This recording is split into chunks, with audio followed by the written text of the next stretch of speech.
মাধ্যমে গণমাধ্যমের গলা টিপে মত প্রকাশের স্বাধীনতাকে হত্যা করে মানবাধিকারকে বিনষ্ট করে এবং স্বাধীনতার সকল চেতনা স্বপ্নগুলোকে ভুলুণ্ঠিত করে এদেশকে আসলে অন্ধকারের দিকে এগিয়ে নিয়ে যাওয়া হয়েছে। প্রতিক্রিয়াশীল শক্তিকে পুনর্বাসিত করা হয়েছে, মুক্তিযুদ্ধের বিরোধী শক্তিকে পুনর্বাসিত করা হয়েছে।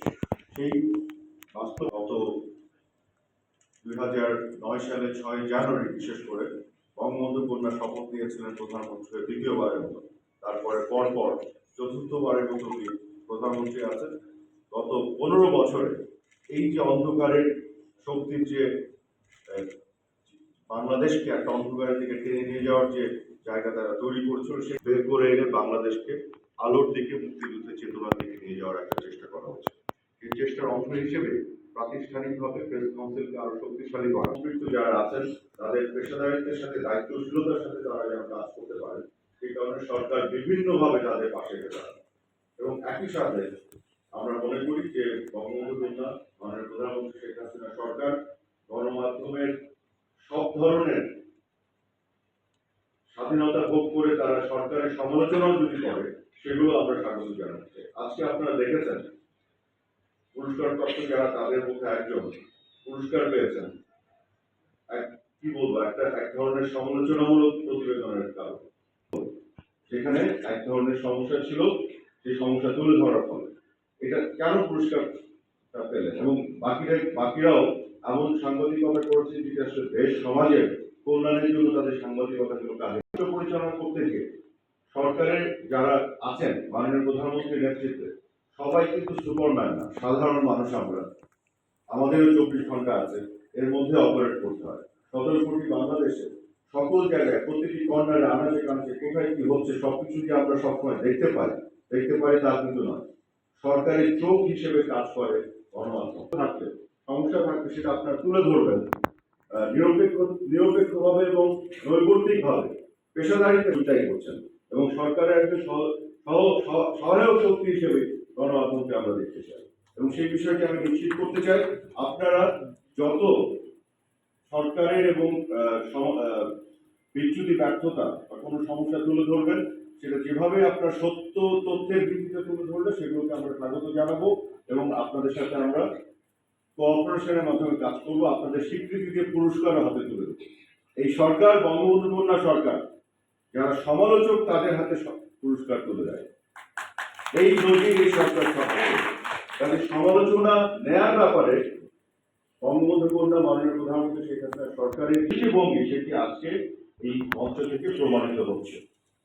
তাহলে কোথায় যে সমস্যা দাঁড়ায়, যেটা আপনারাও সবাই খুব ভালো বোঝেন, যখন বাংলাদেশ বিরোধী কোন ষড়যন্ত্রকারীরা গণমাধ্যমের ঘাড়ে চেপে বসে গণমাধ্যমের স্বাধীনতাকে অপব্যবহার করে ষড়যন্ত্রে লিপ্ত হয়, বৈদেশিক বিভিন্ন ষড়যন্ত্রের সাথে যুক্ত হয়ে দেশ এবং সরকার শুধু নয় দেশের বিরুদ্ধে, দেশের স্বার্থের বিরুদ্ধে ষড়যন্ত্র করে, অপতথ্য এবং অপপ্রচারের মাধ্যমে দেশের মানুষকে বিভ্রান্ত করে, তখন যে সমস্যা তৈরি হয়, এবং সেগুলোকে আমরা সমালোচনা বলি না, সেগুলোকে আমরা সাংবাদিকতাও বলি না, সেগুলোকে আমরা বলি অপপ্রচার, অপসাংবাদিকতা, অপতথ্য, এবং সেগুলোকে আমরা বলি ক্রাইম, অন্যায় এবং ষড়যন্ত্র।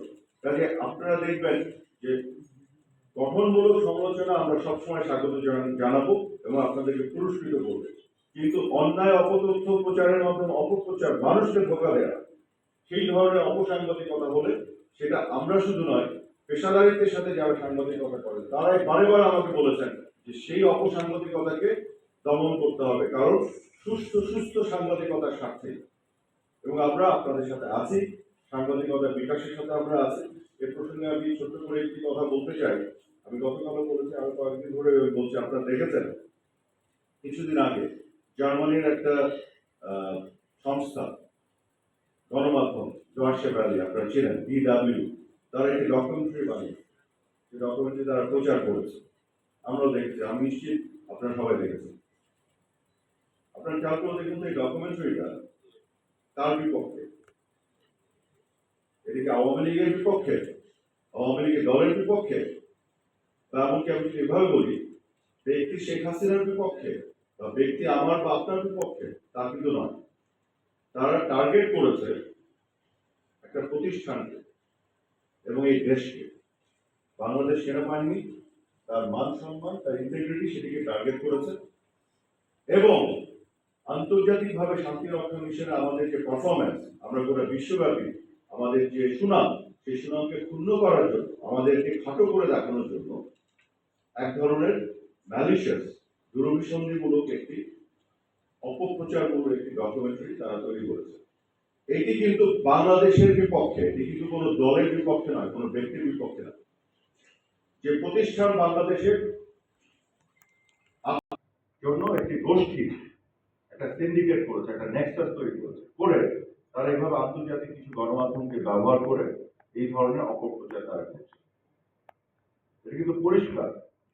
যে কারণে আমি বলেছি যে ডয়চে ভ্যালি বা যে কোনো প্রতিষ্ঠান বা সংবাদ সংস্থা, তারা যদি তাদের কোনো সৎ অঙ্গীকার থেকে মানবাধিকারের প্রতি তাদের কোনো সৎ অঙ্গীকার বা অনেস্ট কমিটমেন্ট থেকে কোনো কাজ করে, রিপোর্টিং করে, ডকুমেন্টারি করে, আমি সেগুলোকে অ্যাপ্রিসিয়েট করবো, স্বাগত জানাবো। কিন্তু তাদের যদি সেই সৎ সাহস থাকে ডয়চে ভ্যালি, এবং তাদের যদি মানবাধিকারের প্রতি সেই অঙ্গীকার থাকে, সততা থাকে, তাহলে আমি তাদেরকে চ্যালেঞ্জ করতে চাই, বাংলাদেশের তথ্য এবং সম্প্রচার মন্ত্রণালয়ের প্রতিমন্ত্রী হিসেবে, যে আজকে বিশ্বে যে যুদ্ধের ডামাডোল, মধ্যপ্রাচ্যে গাজায় যেভাবে নারী শিশু হত্যা করে মানবাধিকার ভঙ্গের যে নেককারজনক নজির তৈরি হচ্ছে, যেখানে গণহত্যা, জেনোসাইড হচ্ছে, সেই গণহত্যা নিয়ে তারা একটা ডকুমেন্টারি তৈরি করে